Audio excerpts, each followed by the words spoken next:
you have to urinate or not has more to do with your bladder function. Yes, So kidneys are filters; they filter your blood, and so that's an important function is filtering your blood and keeping it clear of waste products. And we all make a certain amount of waste products every day, and if you don't get rid of those, they kind of build up and can cause problems. Sure.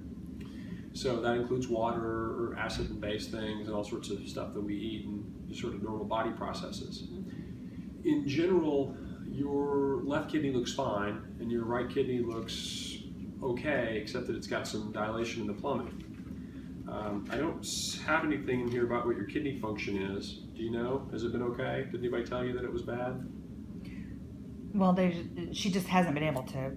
She feels like she can't. It's like in the middle of the night, she gets up and she just dribbles. She feels like she Right, but really there's a lot of I think pressure. Dr. Let's kind of be clear though, because what we're talking about is different plumbing function about whether you pee or don't pee and how much, like that kind of business. That has to do with kind of down here. I'm just talking about general filter. Thank you, Linda. General filter performance. But Dr. Street said one of my kidneys was not working. Yeah, we'll get there in a second. Okay. So in general, think of it like filter performance. Okay, if your filters are working like they're supposed to, they clean out your blood really nicely. And if you wanted to check and see how their filter is performing, you could see how much waste products are hanging around. Does that make sense? That's why they did the colonoscopy. I think they did. Again, I didn't decide whether they did colonoscopy, but I think they may have done the colonoscopy because your blood counts were low. And I think that that's a common place that people can lose lots of blood. So that's just a guess. And she does have diverticulitis, so we did find that out. Well, it sounds like you were feeling rotten. You noted to have low blood counts, and the question was, where's the blood going? Right? So that's probably, and this is a guess, that's probably what led to your colonoscopy. Okay. Okay, and then so in the course of checking you out for why you're feeling rotten, then they also end up getting a scan, or if they looked with the colonoscopy and saw this blockage business, then you get a CAT scan, and they say, oh, you got this blob there, and the blob's causing you some troubles. It might be responsible for you feeling bad, might be responsible for kind of feeling yucky in general or mass or something, but it also is squeezing in other structures. One of those structures it's squeezing on is the drainage line from your kidney, and your kidney's a filter. So in general, we're usually born with lots and lots of extra kidney function. That's why people can give their kidneys away to their friends or loved ones and still live a normal, healthy, happy life. So if you have totally perfectly normal kidney function, you can lose one kidney and heck, have almost no consequences. So that's kind of a neat thing. Why we have so much, I don't know, but we just do. It's kind of handy sometimes. Some people who get diabetes or high blood pressure or other things, they can burn through their kidney function. Even though they still have two, they don't work very well. Sometimes they'll just quit working for no good reason. If you have a kidney taken out or it's blocked really badly, it might not work right. Especially if it's taken out, it doesn't work right? So, but if it's blocked off, it might not work right. Your blood test that measures your kidney function, your filter performance, may not change. So I don't know what your level of your blood is that shows your filter performance. And generally that's something they would check in the hospital, and we'll find out what the number is. But I just didn't know if you knew that, hey, my kidney function's okay or terrible. So if you don't know, that's fine. Let's assume it's all right. In general, in order for a kidney to work right, it requires blood flow in and blood flow out, and a nice low pressure place to put its urine that it makes. If you end up squeezing on the drain tube and raising the pressure on the drain tube, well, it'll cause the kidney not to work right. So in general, a person can be blocked off for a couple of weeks with no real problems or long-term issues. But if you block it off for a long, long time, then you can get dysfunction of the kidney. And eventually, if you keep squeezing it off for too long, it'll just go bad and won't work at all. Usually it takes months or years. It can be partially blocked for longer, but total blockage, it can be blocked for, I don't know, a few months or a year or two, and it would totally just, the functioning part of the kidney just withers away and it becomes like a little bag of fluid or water.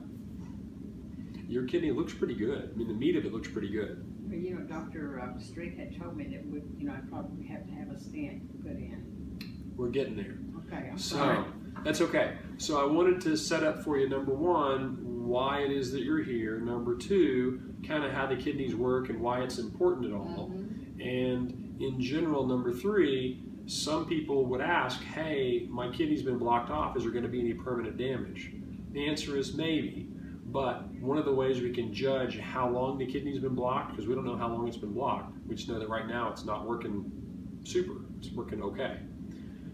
The thickness of the meat of the kidney, the thickness of the functioning part, appears to be real similar to the other side, and that's favorable. That suggests that it hasn't been blocked for a super long time, because if it had been, it would start shriveling up. So if we can restore low pressure drainage to that side, it should get back to working pretty well. So there's a couple different ways to do that. One way is to poke a hole through your side and drain it to the outside. The fancy word for through the skin is percutaneous. So some will call that a perc, or just a drain tube out the side. So that's one option. The benefit of that is that it's there's usually not an anesthetic required. They give you a little numbing shot, but you don't have to go to sleep. And it works. It's very effective. The downside of it is you have a tube hanging on your side. It's kind of a nuisance. You can get hung on things, and you sleep and it kind of lays on it, and you have to drag a bag around with you. So most people, if given the choice, would prefer the alternative, which is to, while you're asleep, look up your bladder with the telescope, and if we can, get a tube that goes up from your bladder to your kidney. While we're there, I probably would squirt some contrast up both sides. Right now it looks like only one side's really highly blocked off, but the other side might be kind of close, and it might make sense to put stents in both sides, just to be protective and keep both sides functioning as well as it could. Whenever you have tubes that are blocked because things are mashing from the outside, they tend to not stay open as long with stents. Does that make sense? So is that mass, is that what's putting pressure on that? Probably, yeah. It appears to be. If you look at that blob inside your pelvis, it appears to be just squishing over next to it, just like the kind of the big guy sitting next to you in the airplane. Just kind of takes up part of your seat. You just once you move over, it just keeps there.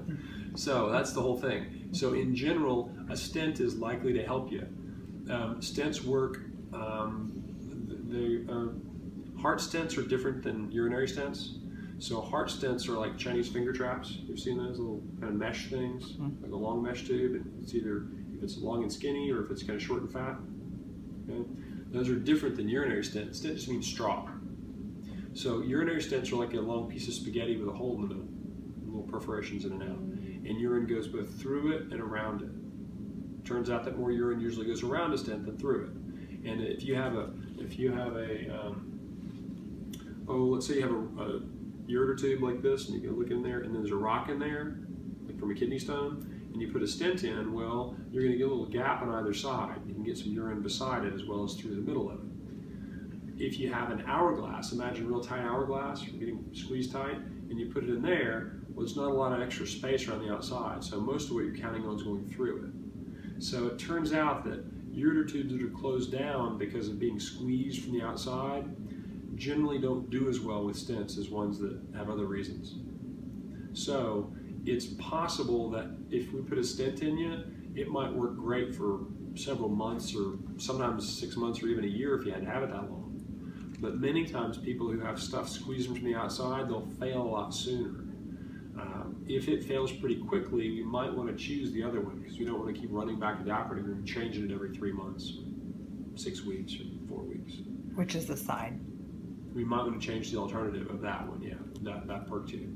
So in the short run, that's pretty reasonable to go to the operating room while you're asleep, look in your bladder with a telescope, squirt some contrast up both sides, and then put a temporary drain tube on the side that's definitely blocked.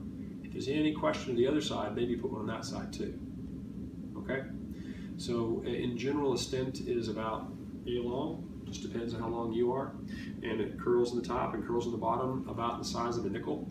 If you look online, you can try to find a picture of one, but it's real soft and flexible. It's like cooked spaghetti, and it just sits in there and kind of floats between your kidney and your bladder. The little curls keep it from falling out on either side.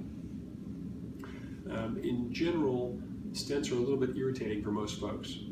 In a lot of ways, it's like a rock in your shoe. It's not terrible, it just kind of bugs you some. Maybe 5% of people have no sensation that anything's there. They wouldn't feel any different than just regular. Maybe 4 or 5% of people will just be really miserable with stents. They hate them, want them out, give me something else. About 90% of people will have a little minor nuisance. It kind of bugs them sometimes. Maybe at the end of their stream, they feel like you have to pee again, get the urge, can't put it off. See, that's the way I am now. Well, if you're that way already, probably make it worse. So, but that's the way stents are. So the procedure itself is fairly straightforward. Anytime you have a surgery, there's risks and possible complications. I have to tell you a couple of those. Things like bleeding, infection, risk of anesthetic, going to sleep, waking up. A certain number of people, pretty rare, don't wake up when you put them to sleep. It's a little bit of a stress in your heart. You can have, if you had a bad heart, you can have a heart attack just putting you to sleep, waking you up. But for the vast majority of folks, it's not a big deal. You know, I've had surgery, my family's had surgery. So, but that's one of the risks you have to deal with. So the stent itself is pretty straightforward, and if it works well for you, then it should protect the function of that kidney and help to preserve it for when you might need it for other things later on. Even if you have good filter performance numbers, it's good to keep the extra kidney function around. Because if a person has to get chemotherapy or the drugs or things like that, it's handy to have lots of extra kidney function. Okay, and hopefully if whatever Dr. Street comes up with, if it turns out it's something he can deal with or maybe someone else can deal with, then we can reverse that process and make that big blob get smaller, and you might not have to have stents forever.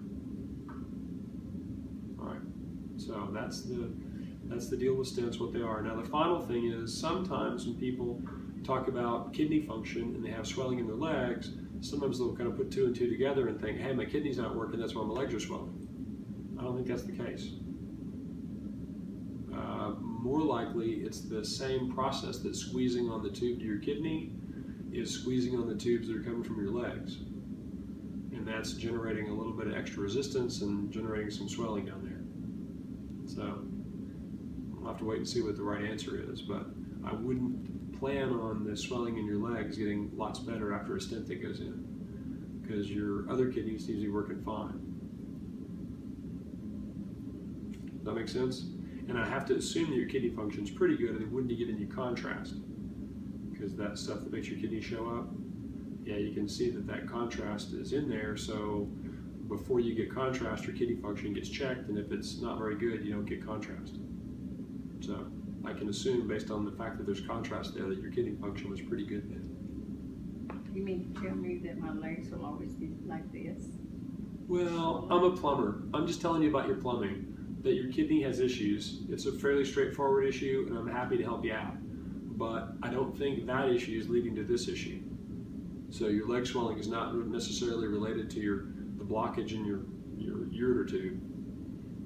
That this is probably, and again, this is just a guess, but it's probably related to that same process. That blob in your pelvis may be mashing on the blood supply that's coming from your legs. Because, you know, arteries are high pressure and veins are low pressure. And if you put something tight around your, if you block the blood flow a little bit back, it can cause some swelling just like that. But I'm a plumber, not a leg guy, so I have to ask the other folks. All right, so we've talked about diagnosis, the treatment options, the risks and possible complications, and the alternatives, which is all I have to go over with you. You have any questions? If she chose to do the stents, then how soon could that happen? Pretty soon. Based on all the stuff, we'll probably try and get it done soon. I'm guessing today's Friday afternoon, so not today, but probably next week. See, I have an appointment with Dr. Street Thursday next week. Okay, well, let's see if we can, let me let Linda get on it and see what we can do as far as getting things organized and done. Well, he told me that it was very